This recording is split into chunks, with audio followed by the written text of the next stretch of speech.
আসসালামু আলাইকুম, সবাই কেমন আছেন? রাত এখন 11:30।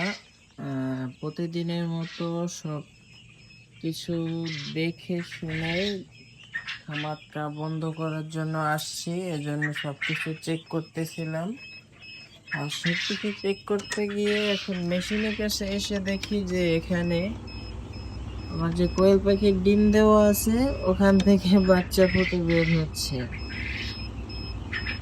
তো এটা আমার খেয়াল ছিল না যে আজকে বা কতদিন হয়েছে ডিমের বয়স, এটা আমার মনে ছিল না। আজকে চেক করতে এসে দেখি যে ডিমগুলো ফাটছে। তো এখন রাত 11:30 বাজে। 11:30টার সময় এখন এই ডিমগুলো নিচে নামিয়ে দিতে হবে। তো সবাই ভিডিওটা দেখতে থাকুন। তো প্রতিবারের মতো মেশিন থেকে ট্রেটা বের করে ট্রের উপরে কাপড় বিছিয়ে তারপর ডিমগুলো বের করে আস্তে আস্তে নামিয়ে দিব। তো ডিমগুলো নামানোর পরে সুন্দর করে ডিমগুলো সমান করে মেশিনের মধ্যে ঢুকিয়ে দিব। পরে এখন ভিতরে আর্দ্রতা বাড়ানোর জন্য পানি এবং কন্ট্রোলারটা সেট করব।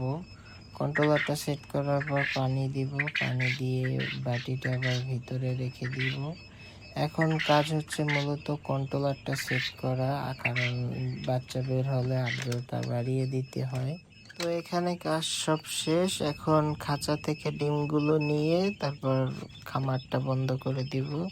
সবাই ভালো থাকবেন, দোয়া করবেন আমার জন্য। ফিরে আসবো নতুন কোনো ভিডিওতে, ততক্ষণ সবাই সুস্থ থাকুন, ভালো থাকুন। আসসালামু আলাইকুম ওয়া রাহমাতুল্লাহ।